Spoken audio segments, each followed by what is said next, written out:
All right, folks, here we go.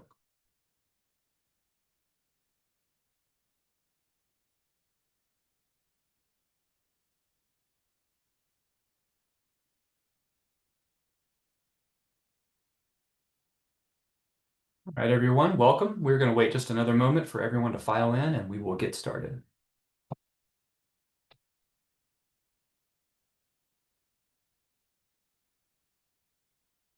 All right, I think we're all getting settled, so I'm going to go ahead and kick it off. Welcome, everyone. My name is Dan Jeline. I'm with the UNC Highway Safety Research Center, and I'm excited to welcome you today to today's Pedestrian and Bicycle Information Center webinar, the first in a three-part series about the newest edition of the AASHTO Bike Guide. So what we're going to do over the next few months is really dive in to the fifth edition of the AASHTO Bike Guide, let you know all about what went into the update, a lot of the details that you can find in the guide, and help you kind of talk through some of the issues that I'm sure you're grappling with in your own communities about how to develop safe, comfortable, and connected bicycle networks. So I've got a few panelists that I would like to introduce you to today, some folks who are going to help us guide this discussion. And we'll start first with Patricia Bush, who is the Senior Program Manager for Bridges and Design at AASHTO, where she manages the committees that are responsible for AASHTO's structures and roadway design publications.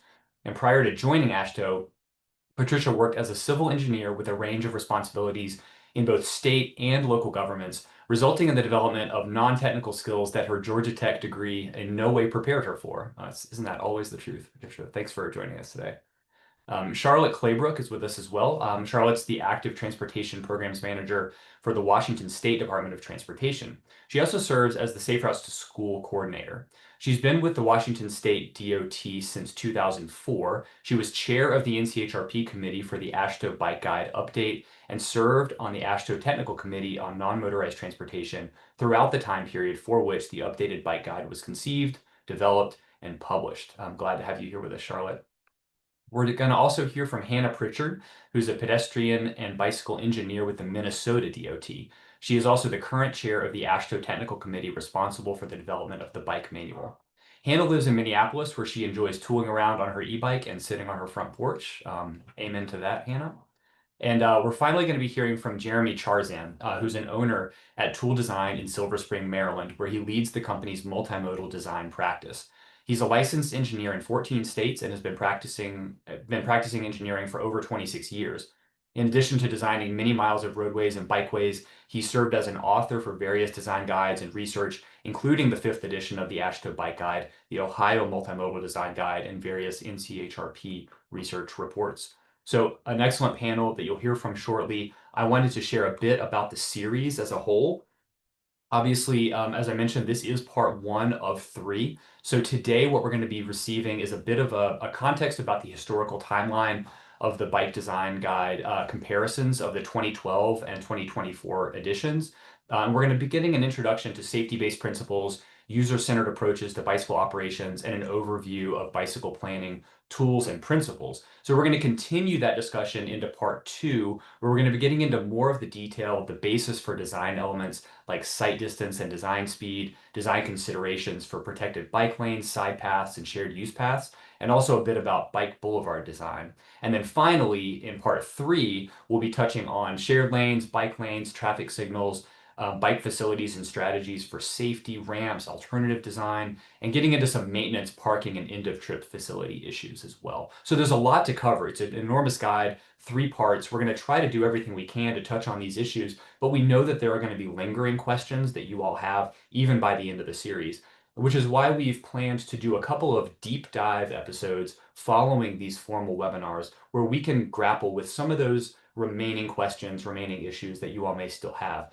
So that's all to say that it's really important from our perspective that you all share your questions during the webinars. Please share your feedback with us after the webinar. We'll provide a link for you to do that. And from all that input, we're going to be generating those topics where we can do a little bit more of a deep dive, again, following this series. So the next few months will be spent on these formal sessions, and we look forward to kind of continuing that discussion with you there. The webinars are all going to be recorded and posted on our website, likely the day after each webinar. And so you can visit pedbikeinfo.org/webinars to learn more and sign up for those, maybe review anything that you may have missed.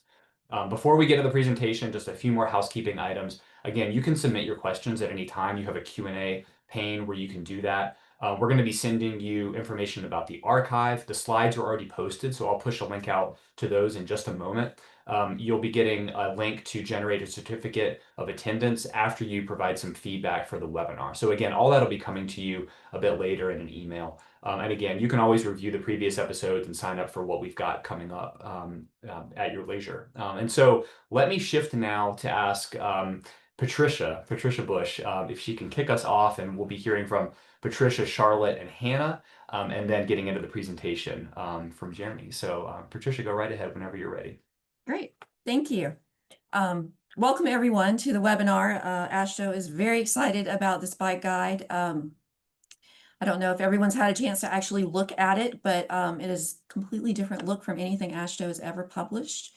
And honestly, is kind of setting the bar pretty high for the rest of our publications. Just to give you a little bit of background about AASHTO, we are a nonprofit, nonpartisan association representing highway and transportation departments from the 50 states, District of Columbia, and Puerto Rico. We represent all modes of transportation, including air, highways, public transportation, active transportation, rail, and water.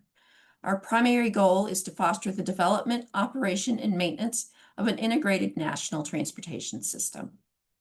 Development of our technical publications is done through a set of committees. These committees are made up of members appointed by the Departments of Transportation from the 50 states, DC, and Puerto Rico. There are also associate members consisting of representatives from a variety of other federal, state, and local governmental organizations.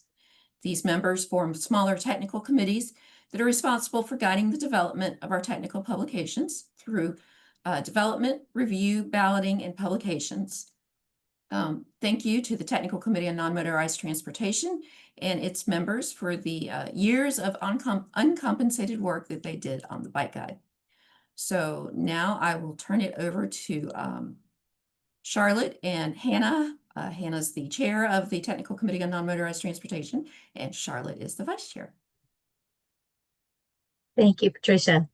So I just want to talk a little bit about the early days. The 2012 version of the bike guide was becoming obsolete, and it needed an update. The committee requested and was awarded the ability to do some research on that. An NCHRP panel was formed in 2015, and the intent for that panel was to update the guide and provide for a focus on all ages and abilities, giving options for investments that would serve a greater number of people, to develop a framework for selecting bikeways, to include the results of the huge growth in research and implementation that had been going on for bicycle infrastructure and continues, and to give transportation professionals more options. Is a guide and not a mandate. No intention that everything in there has to be built everywhere. But if you make the decision to build for bicyclists, what you need to know to make decisions about what to do will likely be in there. What you are about to hear and see in the guide is the ultimate in all things bicycle for the transportation professionals. Special thanks to Tool Design, in particular, Bill Schulteis and Jeremy Chassan. Thanks to Julie Wilkoff, Kenneth Brubaker, Kevin Marcia, Hannah Pritchard, and many more. Speaking of which, whoever said many hands make light work, we're not thinking about doing an update to a bike guide. So with that, I'm going to hand it over to Hannah because I want us to get to the content as quickly as possible. Hannah. Yeah. All right. Well, I couldn't resist the urge to do some slides. I have 3 slides. It's fine. So I'm Hannah Pritchard, chair of the Technical Committee on Non-Motorized Transportation, and just really excited to be here. As we were working on, I was just reading the forward to the guide again, which we were writing in December, and was kind of getting a little emotional about the last 12 years and all the work that had gone into this. So what I wanted to share with you all really quickly today is what is the Technical Committee on Non-Motorized Transportation? TCNMT, which my husband tells me is very close to Teenage Mutant Ninja Turtles, but not quite. So we are a subcommittee of the Committee on Design, which is something that Patricia mentioned. So there's another subcommittee that works on the Green Book. We're the subcommittee that's in charge of the bike manual and the PED manual. We're 12 to 15 volunteers from state DOTs around the country. It is unpaid labor, but it's a labor of love because as bike ped professionals, we know how important it is to have these kinds of guiding documents. There's 4 AASHTO regions, so we've got people from every region. So we've got folks from all over the country, which is really interesting. I talk about snow all the time. I'm from Minnesota. So it's really wide variety of expertise on our committee, and it's been really great to work with all of the folks. So we were in charge of managing the process of getting buy-in from various AASHTO committees and councils, and then member states. So we went through several rounds of reviews and comment. I think if you put those all together, we probably had about 5,000 comments over the course of the process that we worked with Jeremy and Bill to develop answers to and make changes to the content and so on and so forth. So, one of the things being on this committee, we're all state DOT volunteers, but we recognize that this manual is something that's used by cities and counties and townships and all advocates, all range of people. And so we, take that responsibility pretty seriously. This is my one slide on the key highlights. I've managed to get it down to 3 bullet points, the things I'm most proud of in here, which is reflecting the evolution of bike facility design over the last 12 years, the interested but concerned users versus just working with vehicular cyclists is something the industry is already kind of moving towards, but we're able to codify that. The amount of research that went into this manual is really impressive. Walking and biking research is behind car research in a lot of ways, but in the last 20 years, I think the floodgates have kind of opened, and we've had a lot of sources that we can cite for the things that we already sort of knew to be true. And then I think the other really important thing is articulating the range of preferred values. I know Jeremy will talk about this, but don't let the perfect be the enemy of the good. What? Oh, I'm not actually sharing my screen. Apparently my coworker just came over. I'm so sorry. You didn't get to see my picture of the Teenage Mutant Ninja Turtles. It's fine. I'll just keep going. Articulating the range of preferred values. So in bike ped, people ask us, how wide do you want that facility to be? And we'll say, well, here's how wide we want it, and here's how wide we'll accept it. And it's hard sometimes for engineers to understand that the acceptable value isn't the value they have to go with. They should do something larger. So anyway, with that, over the moon to be here and looking forward to having Jeremy talk you through more of the details of the history of the manual. So thanks so much. Thanks, Anna. All right, Jeremy, I've got your slide whenever you're ready to go. All right, so you are seeing my slides. Yes. Yeah. Well, and thanks to Hannah, I have a nice picture of Ninja Turtles in my head already. So okay, yeah. I'm sure we all do. So go ahead. Excellent. Well, number one, thanks for having me. I love talking about the bike guide. It was very much a labor of love over the years. So it's nice to have it out on the street and being able to put it into practice. We'll stay sort of high level today, talking about the intro content, as well as the planning chapter, and very much looking forward to the future parts of this webinar series. AASHTO has provided us with a 10% discount code for people who attend our webinars, workshops, and trainings. So that is up here on the slide. It will also be visible on the recordings, but I will note that it was removed from the PDF file that was posted online. Again, it's really intended for those who are attending our training. So feel free to take a screen capture of that or grab your phone. I'll also have it on the last slide, so no need to hurry on that. And yeah, we're here to talk about the 2024 bike guide, but I think it's important to take a step back and explain kind of how we got here.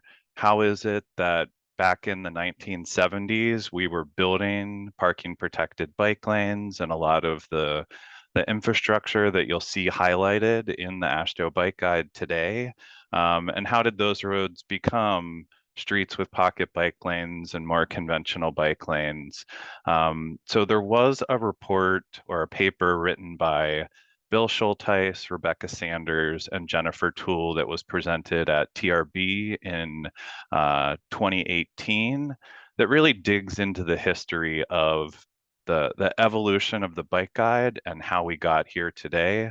I'll also give a plug for a paper written by Rock Miller called Bikeway Engineering in the 70s, A Turning Point, which specifically looks at the city of Davis, California.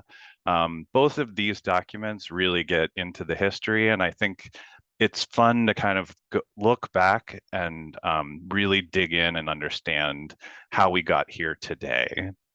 So just as a brief summary of that, back in the 60s and 70s, places like Davis, California, were already installing experimental and innovative bicycle infrastructure. But not only were they installing it, they were collecting valuable data on those installations and really studying what they were doing.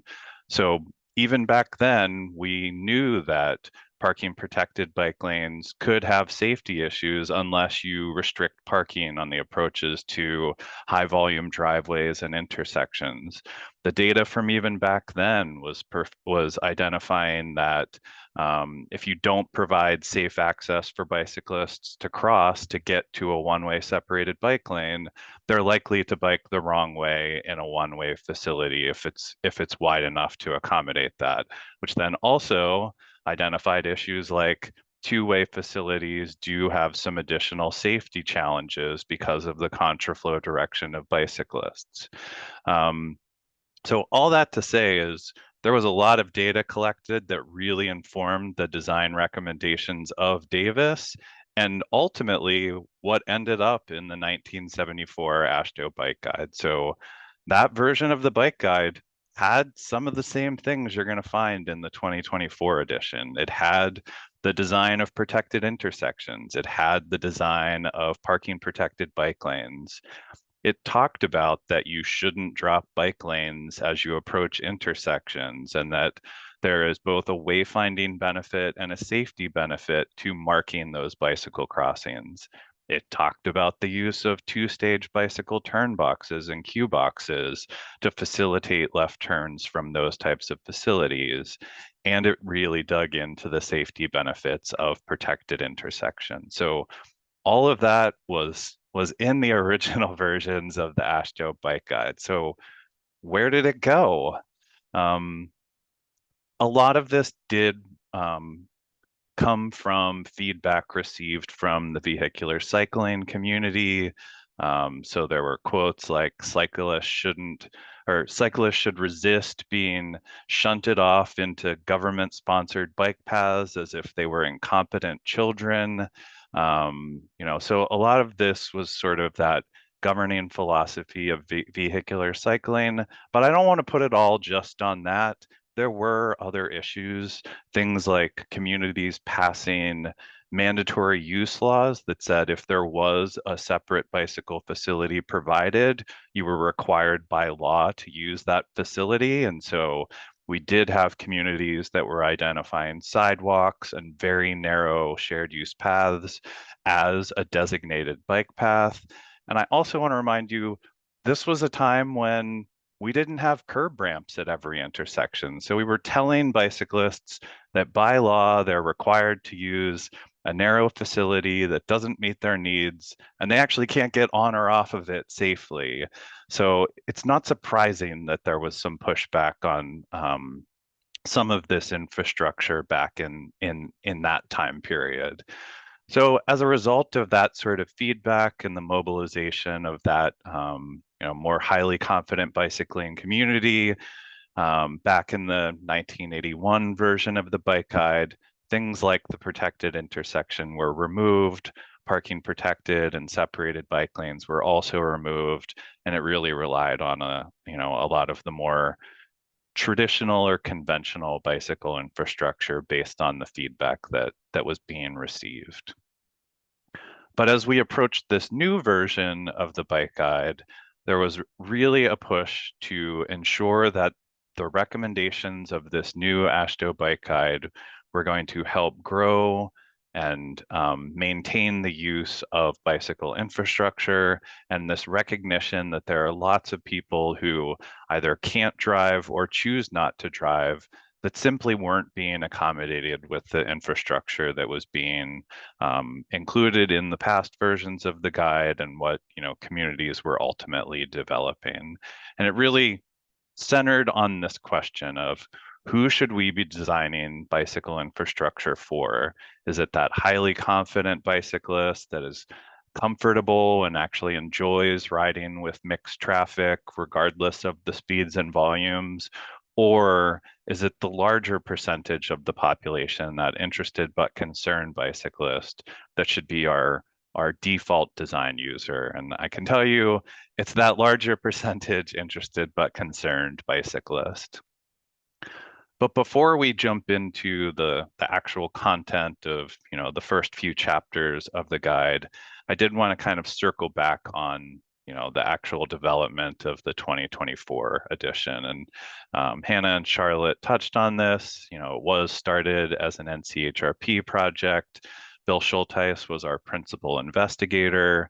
And for any of you who have done NCHRP projects, it followed the same process as many of those. So there was a comprehensive literature review, which I'll point out was incredibly helpful as we were developing the guide. You will find that this new version of the guide has far more citations. It allows you, the practitioner, to pull up that research and really dig into it and understand where our recommendations came from.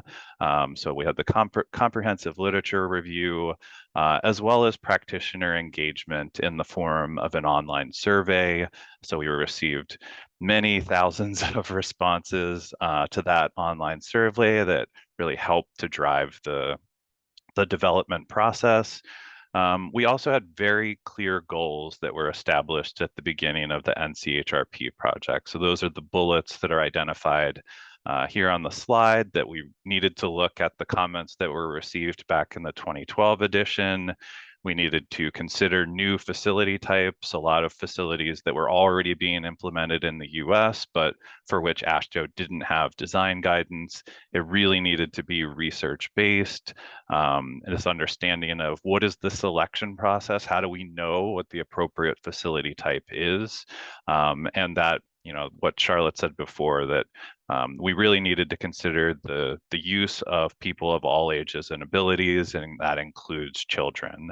There was also a specific request for us to revisit the definition so that we're all speaking the same language, and bring this into alignment with other design guidance, and that harmonization with other standards and guidelines that also included things like the NACTO Urban Bikeway Guide, the FHWA Separated Bike Lane Planning and Design Guide, as well as some state bicycle facility design guides that had already been published.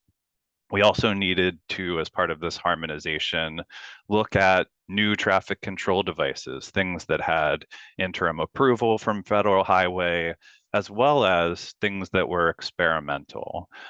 So all of that really fed into the process of developing this guide. And I'll say that by and large, the team stuck to the schedule that was set as part of that original NCHRP schedule. We submitted our final draft and had it ready, we thought, for AASHTO balloting in 2018. The goal was always to get this published in 2018, but it's 2024, and that's when the guide is being published. So what kind of happened in the interim there? What I can say is it wasn't just one thing that led to this. One, the AASHTO balloting process changed, and we were the first ones through the gate. So we were sort of navigating a new balloting process. There are a lot of committees that had to review and ultimately approve the guide as it worked through this. So through each stage of that review process, we received more and more comments, and also recognized that not everybody reviewing the guide, not every committee reviewing the guide always completely aligns with bicycle design and has that as part of their regular daily practice. So we were getting a lot of comments that we needed to respond to.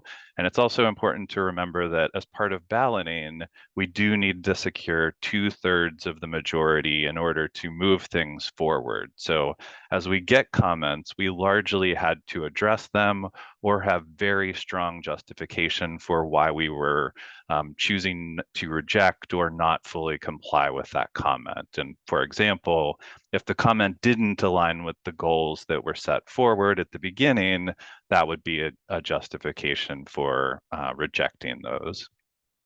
But finally, we made it to June of 2023. We were all balloted and approved.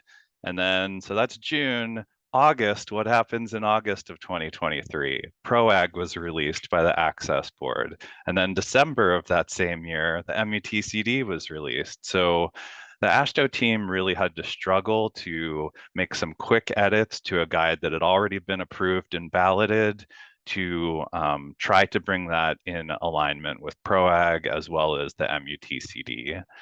So that was also, the last leg of the journey.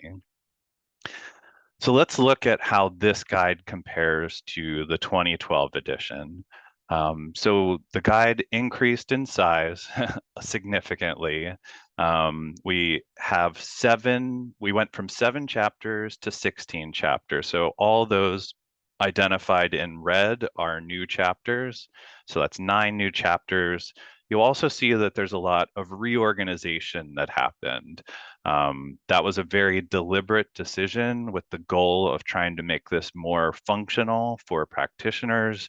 Also, as part of making it more functional, we wanted to provide more graphics and figures and tables to make it more usable. So the guide, yes, it got 3 times longer than the 2012 edition, but there are also 3 times the number of figures that you'll find in this guide. That was something we've always heard, that the more figures and illustrations we can provide, the easier it is for practitioners to sort of process that. In addition, we doubled the number of tables and charts in the guide. So while we still provide you with the formulas if you need to do the math or make some adjustments for grade and things like that, we in this guide provided a lot more lookup tables so that you can just open the guide, look at a table, and find the values that 90% of the time are going to be appropriate for your condition. And as I also said, all the recommendations in the guide were very research-based, so you are going to find a lot of links to references throughout the guide so that you can further your deep dive on that particular topic. So with that, let's dive into what you'll find in some of those first few chapters of the guide. Chapter 1 is really an introduction. It establishes the purpose for the guide, talks about the values and scope, relationship to other design guides and manuals, and explains how the guide is sort of set up, and then concludes with the definition section, which I said we completely revamped from the 2012 edition. So right up front, we wanted to make it clear how we were going to use values throughout the guide. And so we established this idea of a design range or a design domain for those values. And these design ranges are broken up into the minimum range, the recommended range, and that maximum range. And it's important to understand that these ranges aren't just numbers that are sort of arbitrarily assigned and these boundaries arbitrarily assigned, but rather they were developed based on an understanding that certain values for, say, the width of a facility will affect safety, comfort, cost, mobility, maintenance and operations, as well as land and natural resource effects. And so there are trade-offs associated with selecting one value over the other. So what we said is that if you select something in the minimum range, and I'll point out that many designers in the past have defaulted to selecting a value that is minimum in nature. In the 2024 edition, we said that it's very clear that selecting values in the minimum range is likely to diminish mobility, safety, and comfort. And as such, the use of minimum values should be minimized. And I'll say specifically that we said minimum values should only be considered for limited distances, as an interim measure, or where the value of providing a minimum width facility outweighs the option of providing nothing at all. I'll further stress that these are ranges for a reason. We didn't want you to say, well, I can't provide something in the recommended range, so I'll just resort to picking the practical minimum value. Instead, we still want you as practitioners to maximize what you can do within the ranges that you're selecting. The recommended range is what we really want users to be picking as their sort of default starting point. These are the ranges that are going to address and maximize mobility, safety, and comfort for users. And so these were developed based on that principle and are also research-based, as well as aligning with best practices. Not only is selecting facilities within this width going to be more safe and comfortable, but they'll also tend to be the easiest to maintain. So you have some additional width for maintenance vehicles and equipment to get in there. In addition to that, it's also more likely to accommodate the widest variety of users. So a cargo bike, bikes with trailers, bikes that are wider, and some of the new bikes that we're seeing come online. Providing things within this recommended range is going to be more flexible to the evolution of micromobility and other active transportation devices. And then finally, we do identify maximum values. We note that they can occasionally serve a benefit if you have very high volumes of users, but there is a practical upper limit to that. So for example, I wouldn't stripe a 12-foot wide conventional bike lane because not only would it be impractical, but it could easily be misconstrued as a general purpose travel lane. So if I had that space, I would stripe buffers, noting that those are just always traversable by bicyclists, and provide a facility that is more easily understood by all roadway users. I mentioned that this guide needs to work well with other guides. So the MUTCD, the AASHTO Green Book, as well as accessibility guidelines are really the only guides that are specifically cited and referenced in Chapter 1. And all three of those guides should be used in conjunction with the bike guide. But it's important to note that the AASHTO Bike Guide does not supersede other guides. And if anything, I hope you'll all understand that it just complements the other design guides. So for example, the content in Federal Highway's separated bike lane guide is generally reinforced by what you're going to find in chapters 5 and 7 of the AASHTO Bike Guide. You should also be familiar with this body of various guides that have been published, and that when you are able to cite and reference multiple guides, that will generally strengthen your argument and the ability to justify your designs moving forward. I also have a lot of people asking about the NACTO Urban Bike Design Guide, and will say that the new NACTO Bike Guide is generally aligned with the content you're going to find in the AASHTO Bike Guide.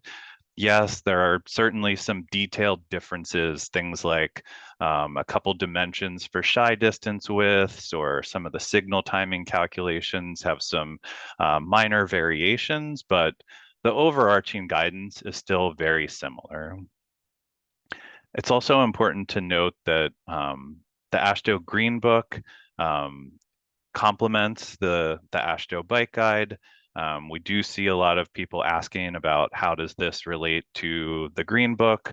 Remember that the Green Book is very specific, that it relates to all national highway system roads and interstates, freeways, and roadways, but that by and large, the states and local agencies adopt their own guidance for their local streets, their regional streets, and that guidance generally aligns with what they're finding from the various AASHTO guides.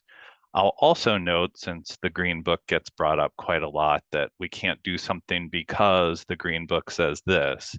The Green Book is very specific that flexibility is encouraged. And I'll read a quote that's directly from the Green Book, that the intent of this policy is to provide guidance to the designer by referencing a recommended range of values for critical dimensions.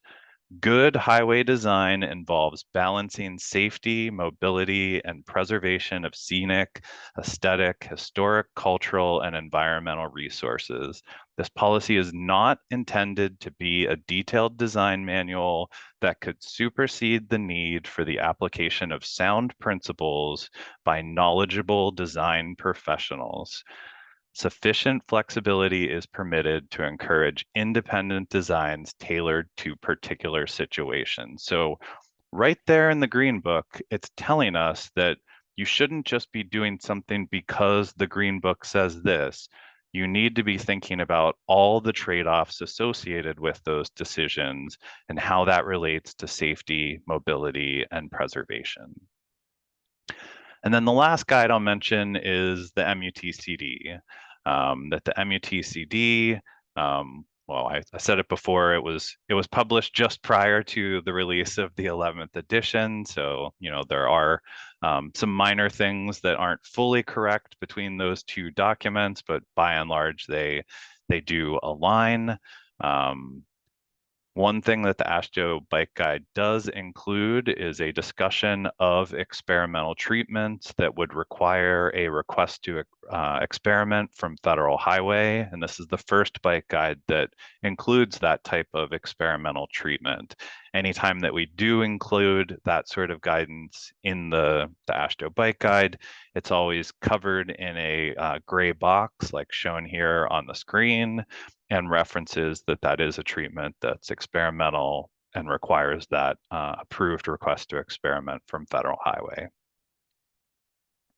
And then lastly, at the end of chapter 1 is the discussion of the various definitions. And so ones that I like to point out is the difference between a bicycle facility as compared to a bikeway. And so very deliberately in the guide, if you see the term bikeway, it means that it is a facility that has a designated space for bicyclists that is either distinct from motor vehicle traffic, or it's a bicycle boulevard, which is designed with that bicyclist use in mind.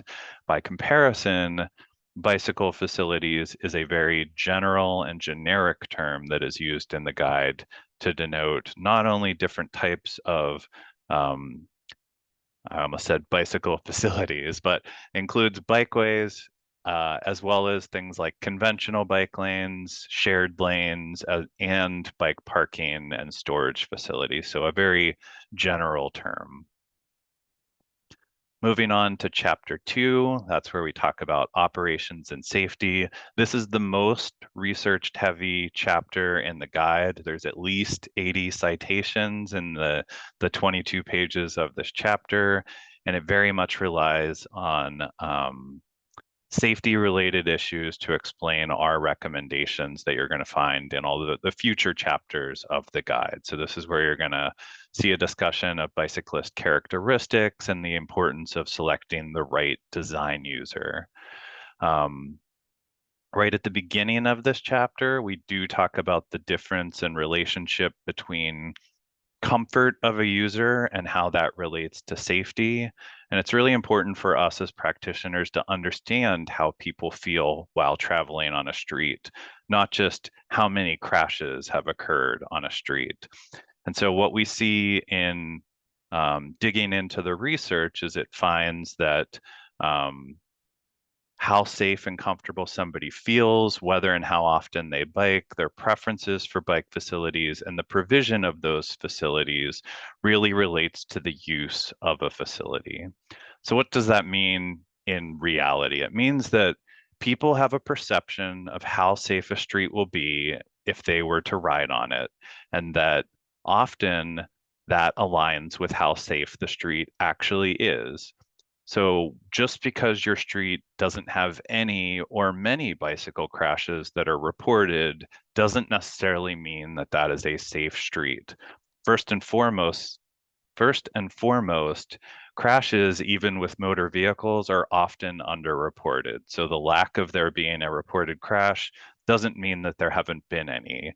But second, crashes don't capture things like near misses, and a bicyclist who experiences a near miss is more likely to be more vigilant if they're on that road, avoid riding on that road at all, or stop biking altogether. And the research really backs up those statements. In short, some streets that have few crashes may actually be streets that feel so unpleasant or so unsafe that very few people are actually biking there. And we can see that in images like this, a location that's a 40-mile-an-hour roadway. A person that is biking with children is deliberately choosing to ride on a wide sidewalk rather than in the provided bikeway based on this perception of comfort and safety. So what do we find? We find that a safe, comfortable, and connected bike network generally includes greater separation from motor vehicle traffic as speeds and volumes of motor vehicle traffic increase. And so if we're thinking about that interested but concerned or all ages and abilities design user, that means that as the stress of an adjacent roadway goes up, we need to be prioritizing things like shared use paths, side paths, and separated bike lanes for those sorts of conditions. And so that's what you're going to find throughout the recommendations of the guide. We also dig into the concept of safety in numbers, that essentially your risk as a bicyclist doesn't increase proportionally based on the volume of bicyclists. And actually, as the number of bicyclists go up, the expected crash rates per capita tend to go down.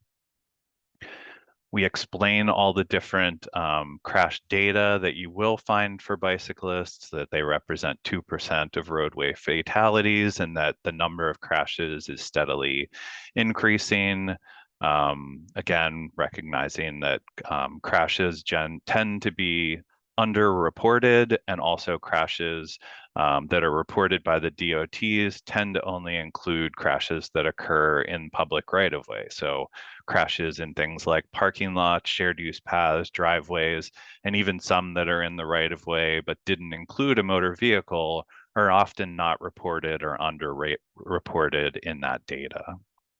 We also discuss the highway capacity manual and recognizing that that's increasingly used to justify investments based on a cost benefit assessment of recommendations. But it's important to note that all safety issues are not known, or crash modification factors don't exist for reducing bicyclist crashes without non-motorized users involved. So we need to be thinking about all of these things as we're processing crash data that allows us to make recommendations. We also explain the various factors that contribute to crashes with bicyclists. That's the motorist speeds and volumes. It's also important to note that 16 to 26% of crashes related to motorist inattention. We're also seeing an increase in fatalities due to larger SUVs and light trucks, which represent 41% of all bicyclist fatalities.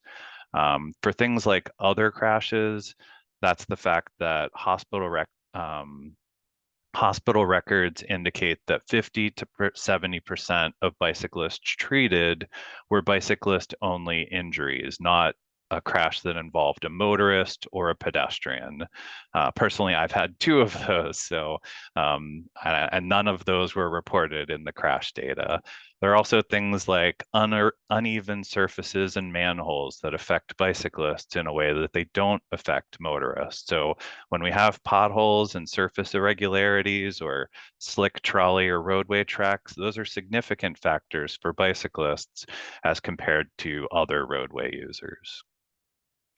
So like I said, we sort of made this major shift from the 2012 edition to the 2024, deprioritizing wide outside lanes, and sort of some of the more traditional designs of the past, and instead established this interested but concerned design user as the default user for most facilities within the bike guide, recognizing that when we design for that user, we're also accommodating the somewhat confident and the highly confident bicyclist. And I don't want to gloss over the non-bicyclist category, that is 31 to 37% of the population. But I'll note in talking to people that while there are some people that truly won't bike, either because they physically can't or choose not to, there are plenty of people who have told me that they won't bike based on the limited experiences they've had biking in less safe and comfortable facilities. But we know that more people are considering biking based on the prevalence of e-bikes, and that if we do provide safe and comfortable facilities, there's a chance we could sway a small percentage of them to consider biking, even for short distances. Chapter 2 is where we also dig into the characteristics of users, and this really sets us up for the design recommendations later on in the guide. So this is the section where we explain the common speeds of bicyclists, and then how that relates to the recommendations you'll find in the guide. So by and large, 15 miles an hour is our recommended design speed for most facilities, but that's not always the speed we use for each design treatment. So for example, when a bicyclist is crossing an intersection, we want to use the slower speed, the 8 miles an hour, so that we're capturing the slowest bicyclist as part of the design. We also talk about the differences of perception reaction time, this understanding that when a bicyclist is expecting there to be a conflict, they're more likely to react quickly, 1.5 seconds, as opposed to locations that aren't obvious conflicts, where the normal 2.5 seconds of reaction time is more common. We dig into the various types of bikes that are going to be designed for throughout the guide. So we do say that the adult bike pulling a trailer is the recommended design vehicle when we're thinking about the length of bikes. That's one of the longer bikes that you'll encounter. And then how does that relate to the design recommendations? Well, for one, like a pedestrian refuge should be at least 10 feet long. We also discuss minimum turning radius and recommended turning radius, and that 10 to 15 feet is generally preferred for bicyclist turning, but that most bikes can be accommodated in a constrained condition using a 5-foot design radius. I'll also note that there's going to be trade-offs of that depending on the width of your facility. If you have a very wide facility, but physically design a 5-foot corner radius, a bicyclist actually has a little more space to maneuver than if everything's designed down at the minimum ranges. Also in this chapter, we explain how the facility widths how the recommendations for facility widths were developed throughout the guide. And that's based on the idea of the physical width that a bicyclist occupies, the operating width or the natural side-to-side motion that a bicyclist has while biking, and then beyond that, the additional shy spaces from objects along a bicycle facility. And so that's things like curbs and flex posts, signposts, etc., that a bicyclist will naturally shy away from them for fear of striking their handlebar or striking their pedal on that facility. And so you'll see there in the chart on the right, we provide a recommended range for shy distances from that adjacent operating space to allow that facility to operate safe and comfortably.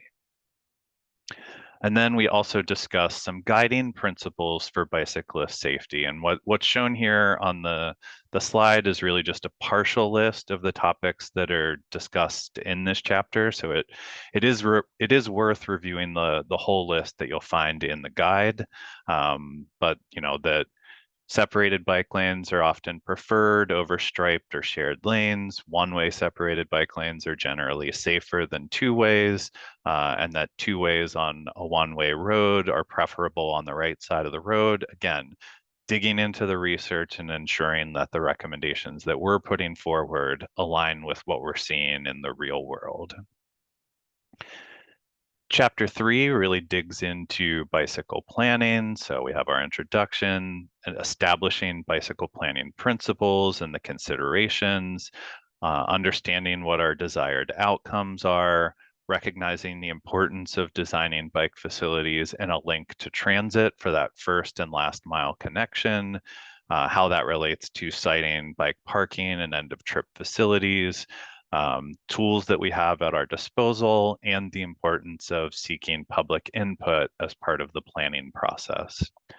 So a few things I'll touch on here. The foundational planning principles that we use throughout the guide for planning are safety, comfort, connectivity. Is it easy to connect between facilities?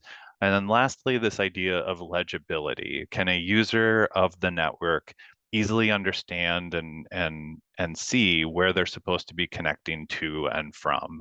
Making it as intuitive as possible is really going to help in terms of that interested but concerned user or people of all ages and abilities. We also stress that we shouldn't just be focusing on the commute trip. You know, that's one that we certainly hear a lot about. It's one that a lot of data is collected for, and it's the trip that tends to align with the motorist peak hour. But remember, the commute really only represents about a third of all bicycle trips. So we also have recreational trips, but the vast majority is utilitarian trips. It's that trip to do an errand, go shopping, get to the doctor, etc. That actually makes up about half of the bicycling trips. And so not getting locked into the commute is really helpful as we think about planning out our bicycle network and linking different land uses to make sure that bicycling can be a safe and comfortable option for all the trips. It's also important to note that 90% of bike trips are under 5 miles, and so that should be a foundational principle as we're thinking about building out the bike network and ensuring that those shorter trips can be relatively easily accommodated. While the interested but concerned design user is our design user throughout the guide, we also recognize, and that the network should reflect this, that not all roads will be designed with that user in mind. And so essentially we have a variety of bicycle network types that are overlaid to create the entirety of the bicycle network. So the low stress bicycle network is what's going to meet the needs of all our design users, as well as the somewhat confident and highly confident bicyclist. Then we have a baseline bicycle network that should accommodate the highly confident and somewhat confident. And then there's the traffic tolerant network, basically all the roads that bikes are legally allowed to ride on, that's still part of the bicycle network. It's just only going to accommodate that confident bicyclist. And understanding that hierarchy and overlay is going to be really important as we think about being able to make connections from one land use to another. And so how we evaluate the quality of service and how we think about building out that network for the interested but concerned user. One of the foundational principles in terms of a planning tool that we use is bicycle level of traffic stress. And so that's also used as part of our bikeway selection process that you'll see later on.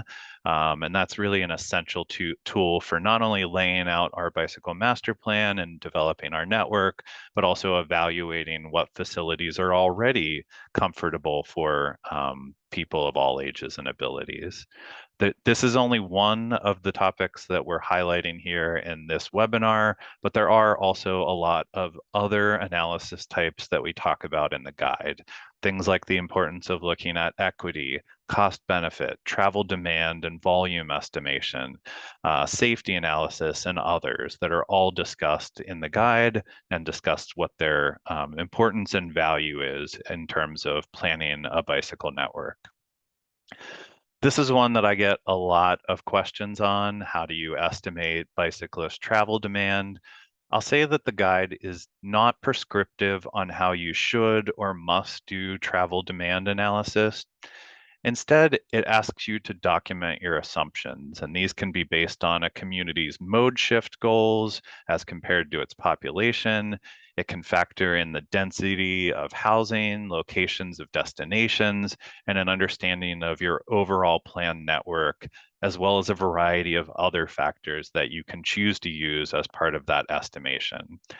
I will say that one way of estimating future demand for bicycling is to find a similar location that has already been built out with a network and use that as a basis for determining some of your volumes. So for example, if you had an existing shared use path that goes through a similar land use context, you can use that to predict future volumes for a new shared use path elsewhere in your community.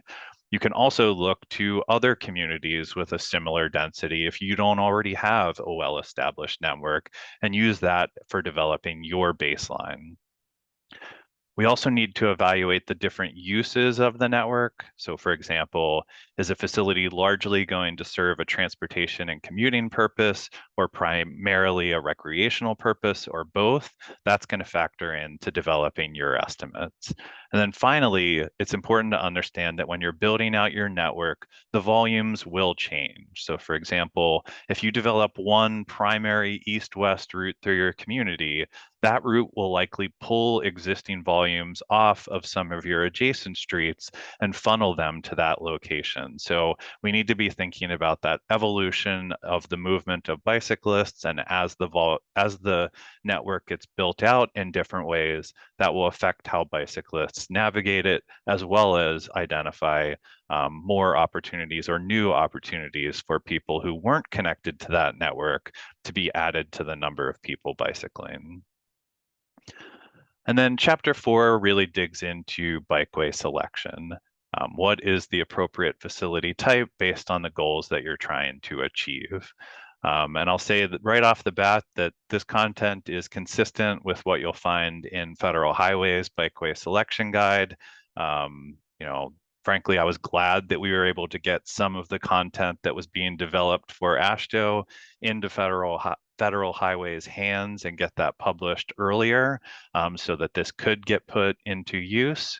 But essentially we break this up into two different land use types. One, you have urban, suburban, and rural town contexts. And in that context, our design user is the interested but concerned bicyclist. And so in order to identify what the appropriate facility type is, that's based on bicycle level of traffic stress. So here on the chart, you can see based on the volume and the speed of motor vehicle traffic, what would be the appropriate facility type. Now, anytime I show this chart, I get the same question. Well, almost all the streets in our community exceed the 6,000 ADT and 25 or 30 miles an hour. Are you telling me that I need to put separated bike lanes on every street in my community? No, that's not what this chart is trying to say, but it is trying to say that as you think about your bicycle network and having a connected network that'll allow people to navigate the community, this does need to be a guiding principle. And so you need a certain level of density of, if that's the type of streets you have, a certain level of density of separated bike lanes and shared use paths in order for that to meet the interested but concerned design user. By comparison, in a rural roadway context, in general, we're talking about highly confident bicyclists. And so that is our design user for the rural roadway. And so the analysis for that was based on bicycle level of service. And so in these instances, it's generally a shoulder is the preferred facility type. I will note that the values shown in this chart are for usable shoulder width. So that means exclusive of the widths of rumble strips, since bicyclists can't easily traverse rumble strips. And also that this chart doesn't preclude you from doing other facility types like a bike lane, things of that nature. It's also important to remember that there are still rural land uses where you do have key destinations like schools and other community resources that would still benefit from meeting the needs of the interested but concerned user. And so if that's the type of situation that you have, you still can consider things like shared use paths or other facility types to meet that use, even in a rural context. And again, those charts are really just a starting point. You still have to look at all the other contributing factors that might move you from one preferred facility type to another. So do we have unusual motor vehicle peak hour volumes?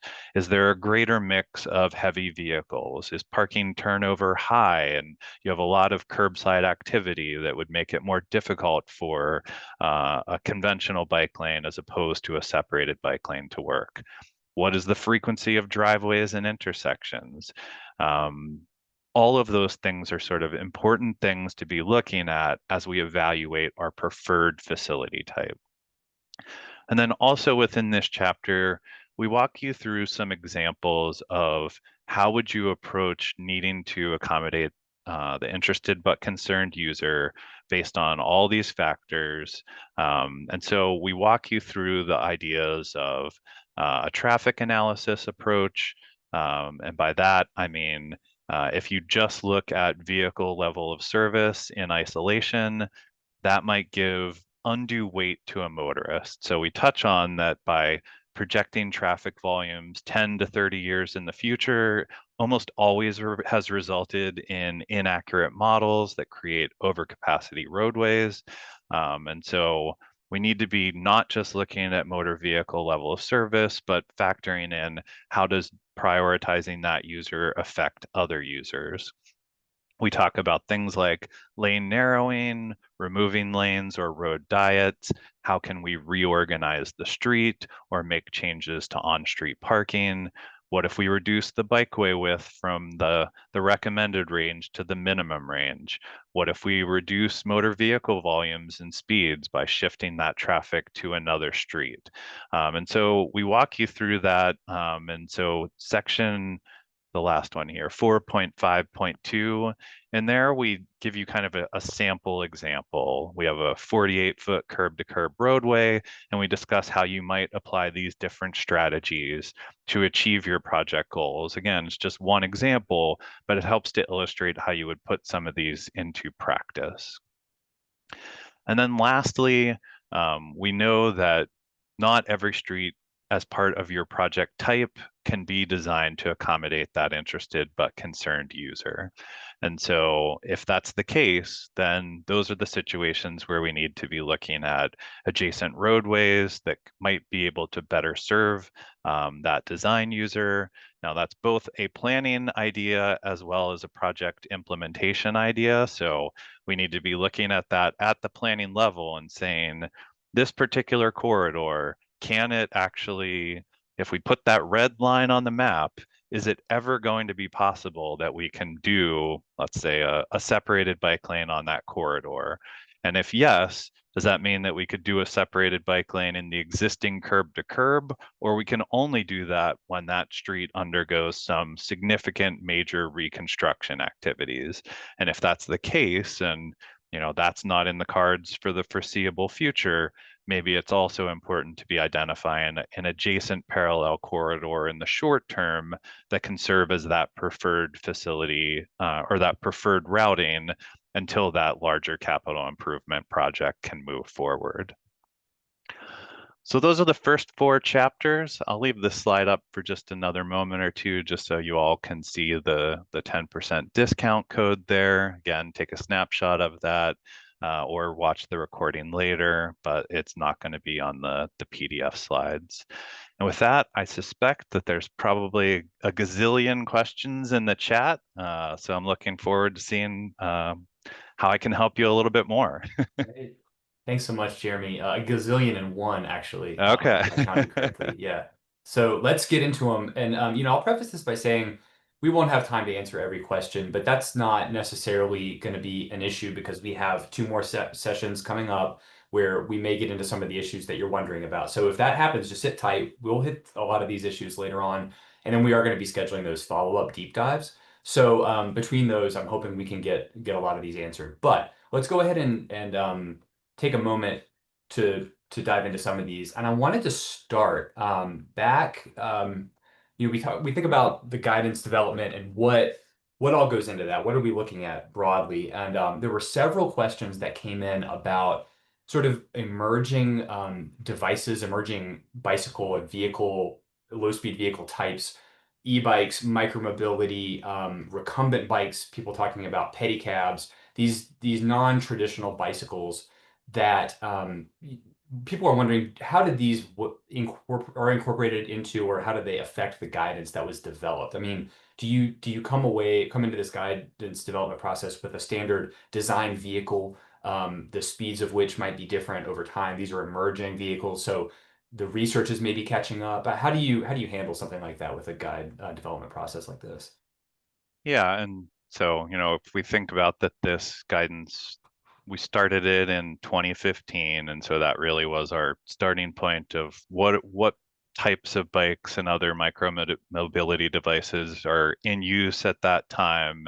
And we basically got it to, the start of the balloting process in 2018. So that was really the window of what is happening in society in 2015 to 2018 that we had time to incorporate as part of this guide.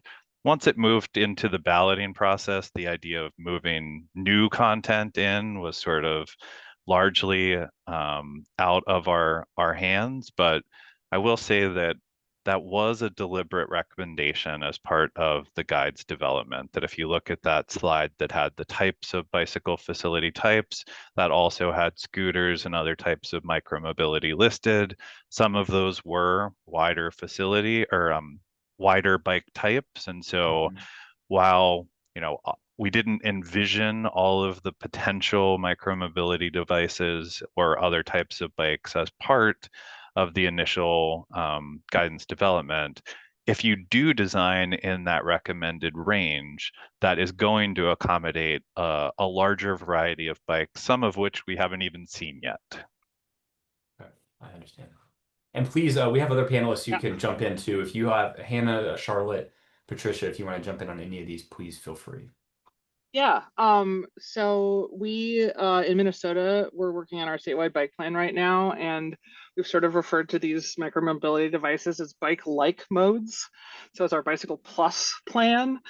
So kind of to Jeremy's point, like these are probably vehicles that are going to be using the bike space. They're too big and fast for the sidewalk, but they're too small and slow for the roadway. They're in that kind of middle space where the bicyclists typically are. So we're kind of grouping things by similar like size, weight, and speed as we're talking about these kinds of things. And I will say that, the variety of types of bicycles that are represented in this guide is still an improvement over 2012.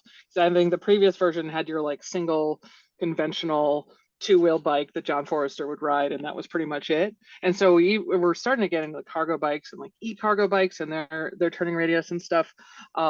So yeah, it's definitely an emerging area for everybody. Absolutely. I wanted to jump to a really core issue. I think that's something that many of the participants on the call today are struggling with. We've heard it a lot, and that is, you mentioned early on, Jeremy, that the AASHTO Green Book, as an example, provides a lot of flexibility within its design recommendations and guidelines. Yet a person who wrote in said, we always hear this about the Green Book, that it has all this flexibility.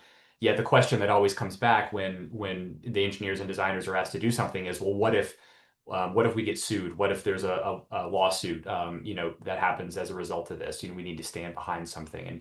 And I think the question, it relates to the bike guide as well, is, how are states actually approaching decisions to maybe go above and beyond the bare minimum and apply this kind of flexibility and do what we feel is needed for the bike network, but still feeling like they have that legal backing and being safe in their decision making and knowing that this is they're protected from liability, things of that nature. I mean, these conversations come up all the time. So I wonder, and I know that several of our panelists have offered some comments to me in the chat, so we can have a good discussion about this topic. Yeah, I mean, if we had a street that doesn't have active transportation users fully complying with the recommendations in the Green Book, makes perfect sense.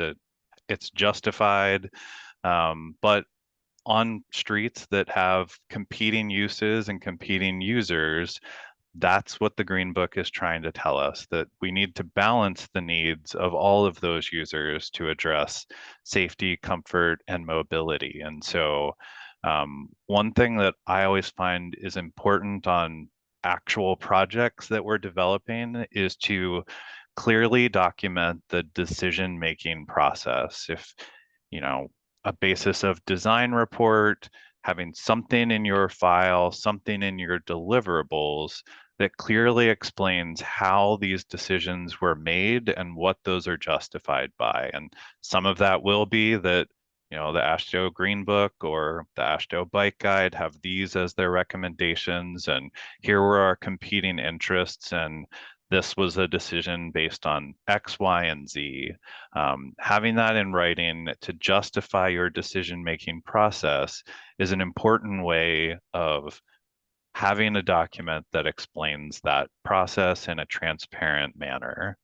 I've certainly heard the lawsuit thing brought up a lot of times, but I think it's somewhat overblown in terms of saying that we have to do it this way because the Green Book says it. I mean, the Green Book says 9-foot lanes are allowable. So like, I don't see a lot of, well, there are some agencies that I don't see leveraging that flexibility. And then there are other agencies that do seem willing to leverage that, either because they have no other choice or they've sort of institutionalized it as part of their design process or their decision-making process. Yeah, that makes sense. Makes a lot of sense. I know that the rest of our panel represents some state DOTs and may have thoughts about this issue. Would either any of you like to weigh in? And Sure.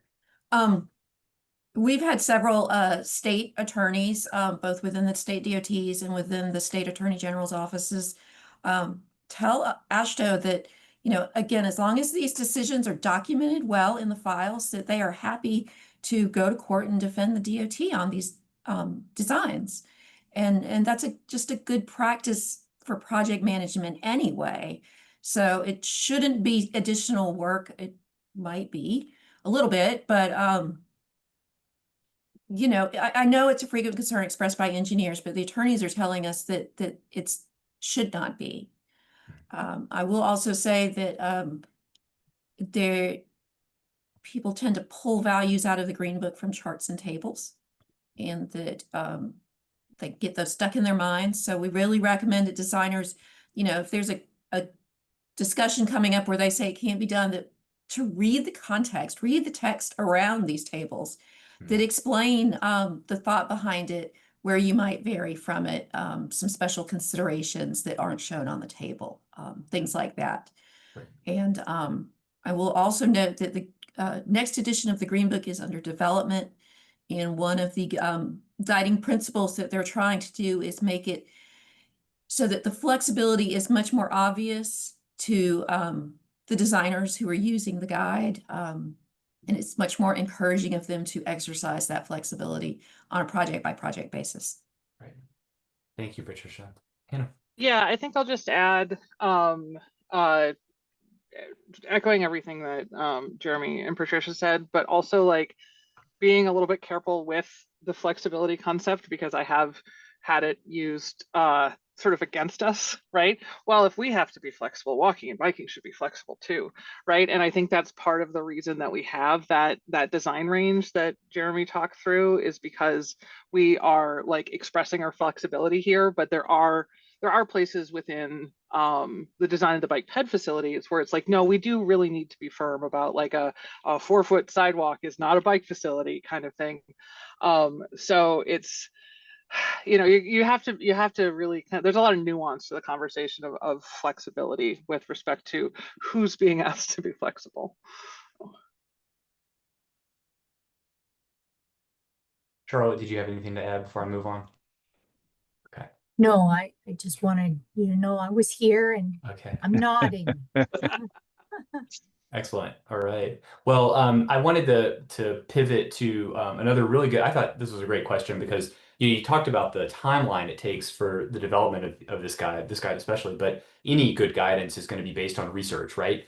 And a lot of good research has been done that contributed to this guide. And there's some questions about, as we think about the next update, which probably sends chills through you all having just finished this process, but what research do you feel like could be happening now or in the near future that might help fill gaps in what we know to contribute to that that next edition? And Jeremy, one that started this question, I think, was your discussion about crash modification factors development, how difficult that can be with, especially for bicyclists, given what we know about the crash data needed and SPFs and things like that. But are there other research topics that you feel like the community here could really start getting behind to fill those gaps and contribute to that next edition? Things that are really needed? Yeah, and I mean, I think that research is already happening to some degree as well. So, like as an example, the guide has recommendations for when you should phase separate a bicyclist from turning motor vehicle traffic. There's a very simple table in the signals chapter that includes some high level recommendations on that. Again, these recommendations were developed in 2015 to 2018, but since that time, just this year, early this year, or late last year, NCHRP 1125 was released that has some similar recommendations in terms of the thresholds, but is based on more detailed research for right turn conflict. So, since the guide content was developed, I think there's already been a slew of things that have been researched and released that further justify some of the recommendations in the guide or help to further refine some of the recommendations in the guide.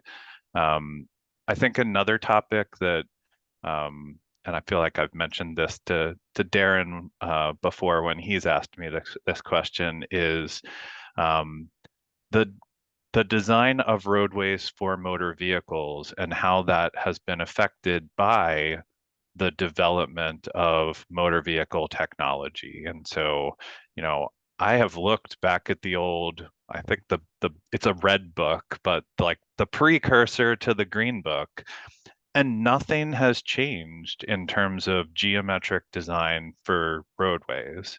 It's all based on old driving vehicles and the comfort of the users of that vehicle. The horizontal curve is based on a ball bank indicator, but none of that has changed really. Like a car with a new suspension and hydraulics and all this stuff, that there's been no change in geometric design in relation to motor vehicle performance. And that's going to relate to turning vehicles going across at an intersection and conflicting with pedestrians and bicyclists. So I'd love to see some of that research on the motor vehicle side, because it's so important to the pedestrian and bicyclist safety side.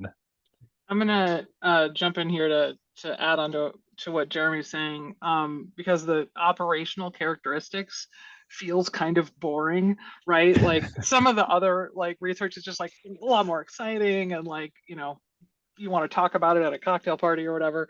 But yeah, that stuff but even for bikes, our operational characteristics for bicyclists are really, really based on what was sort of the standard user in the 70s, 80s, and 90s. So a vehicular cyclist, probably male. And there's just so much, there's a much wider range of bikes and bike-like vehicles, but there's also a wider range of users, right? We're looking at this interested but concerned user group, and that includes people who are maybe not John Forrest. I should stop using his name. But you know, children, women, people with disabilities. There's so much, and those values are the basis for a lot of the calculations in here. So Jeremy's talking about horizontal curves for drivers. It's the same for bikes too. Like, you know, the turning radius on a cargo bike is a lot different than on a conventional bike. So I would really like to see, and Charlotte and Patricia know this because I keep proposing the research, some more information about just the range of characteristics for our design users. Any other thoughts from the panel on hot research topics that need to be pursued right now? That's probably a whole webinar in itself. So we can Well, I'll just add that, you know, there's always a call for new research from TRB, and so there are opportunities for practitioners in the industry. If you have an idea of something that should or needs to be researched, there are opportunities to kind of have that heard and have that evaluated against the other research needs. I mean, that's the current process, and I feel like it's generally working pretty well. Shifting a bit, and this is touching on a few different questions that came in. I'm going to wrap them all into one. And maybe you got into this a bit earlier, Jeremy. You know, over the various iterations of this guide, you know, we've seen maybe some bike facilities that have been proposed or promoted for a certain amount of time and then maybe fallen out of favor and not talked about as much. And there's growing interest, say, in protected or separated bike lanes and maybe less of a common application of maybe a shared lane marking, a SHARO. And I'm wondering, generally speaking, in this newest edition of the guide, are you continuing to see that while some bike facilities are becoming more favorable and promoted more for that optimal safety and comfort, are there any that are maybe falling aside or we're not seeing as much of, and maybe in the guidance reflecting that? The only one that rise to the surface as I think about it is the wide outside lane, that historically a 14-foot wide lane has been recommended with this idea that that could accommodate a bicyclist and a motor vehicle, but it can't. So while that was the thinking of the past, a motorist can't safely pass a bicyclist while also staying within the lane and aligning with, you know, the state passing laws of whether it's 3 or 4 feet, depending on what state you're in. There's just physically not enough space. So the idea that both users could use the same lane at the same time just is not reflected in the space available. And so that wasn't clearly communicated to motorists. And so that is something that is specifically called out as not a recommended practice. Beyond that, I mean, we still have the design guidance for conventional bike lanes. I understand the issues of things like door zone bike lanes where you have on-street parking and the bike lane is immediately adjacent to the parked vehicles. And while the guide, you know, recommends that you provide a buffer in that space, we recognize that that's not always physically possible. And so just like the Green Book, the bike guide does give you some flexibility, but gives you almost a hierarchy of recommended facility types and things that you should try first before choosing something else. Thank you for that. Charlotte, did you have anything on that? No, So I'm you're good. okay, great.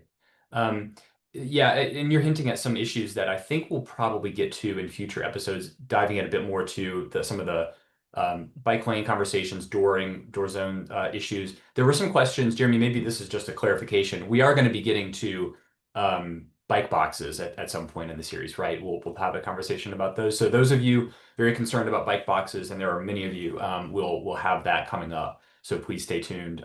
Please stay tuned for that. I I will say that our yeah. section, sorry, our section on Yeah. bike boxes in the guide is a lot cleaner now that the MUTCD got released prior to our See. publication. We were in a kind of messy place there, but it's a lot cleaner now. I So see. yeah. Well, and then that takes me to another question, and it relates again to how this guide relates to other guides, standards, and you touched on, Jeremy, the similarities between the NACTO bike guide and this one. There are some questions about, and the timing is such that we got our new public rights of way accessibility guidelines, PROAG, around, not too long away, far away from when the new bike guide was developed, and there's some just general questions about accessibility for pedestrians with disabilities and how that might be addressed or handled within the bike guide. I wonder if you could speak about that at all. Obviously, we may be not talking about entirely the same user groups within both of those manuals, but obviously, if we're making changes to the transportation system, we want to achieve the most accessible environments we can and optimize accessibility for people who are walking maybe across or along some of these bikeways. Can you speak to any of the accessibility concerns or issues that may have come up during the guide development and maybe how the bike guide relates to PROAG and vice versa? I'll be a little brief on this because we will dig into like the Okay. technical details when we talk about mostly it's separated bike lanes, but it also relates to shared use paths. But it was a foundational thing that we were looking at throughout the development of the guidance that it absolutely needed the whatever recommendations we were putting forward needed to not compromise safety and comfort for people with disabilities. And so, all of the figures show detectable warning surfaces when crossing bicycle facilities, since a bike facility or a bikeway is a vehicular travel lane. But we do dig into things like accessible parking. When we get to that in the separated bike lane discussion, you'll see that there actually are some things that have to change in the guide to fully align with PROAG. But at the time, we were working off the draft when we developed some of those figures. We also This is the first bike guide that ever discusses the use of directional indicators, another tactile walking surface indicator that there's not existing federal guidance or mandates for its use, but we do provide guidance for that treatment as well. NACTO also has some guidance on that. So yeah, it was very much something that we were considering throughout the development of the guide. Great. Thank you.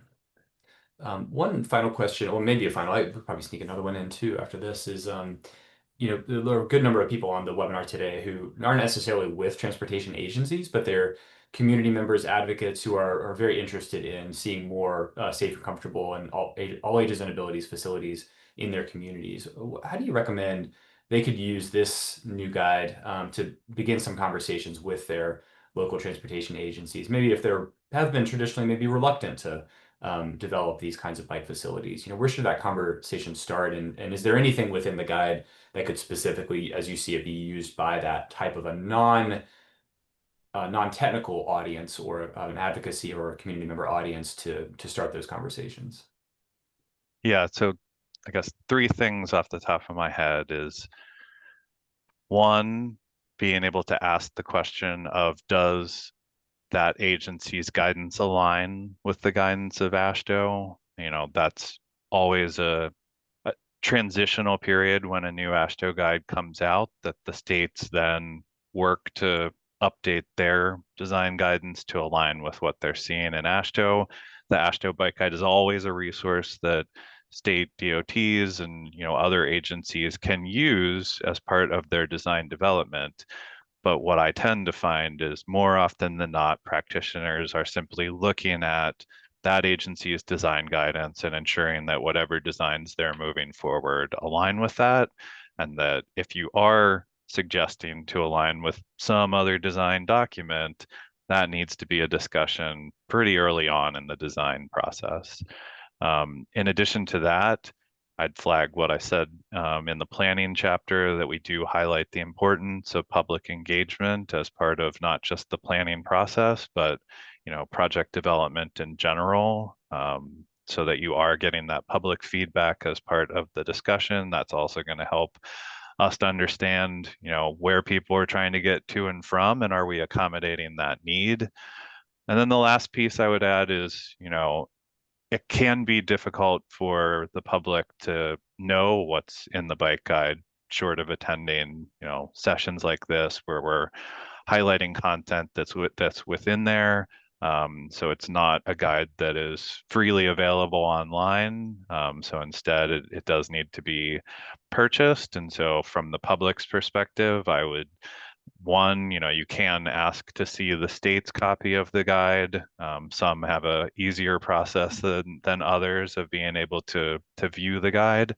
But even just making recommendations to your library to secure a copy of it so that it is a resource that is more readily available to the public, recognizing that it is, still a planning and engineering document. It's not always going to be the most exciting read, but yeah, just being able to have access to it can be important.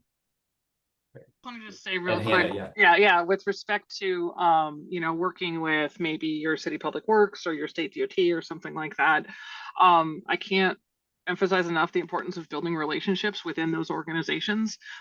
So your state DOT employees are people too, but just it's we get disconnected sometimes. We're sending emails quoting manuals and stuff like that, and I think really getting to know people and getting to know what their interests are and their concerns are can really get you a long way with respect to trying to get more of this infrastructure installed.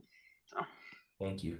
Thank you all so much. We have to leave it there for today, unfortunately, but we are going to be back July 31st. Mark the calendars and sign up for part 2. And so we'll get into much more detail during that session in part 3. Keep the questions coming.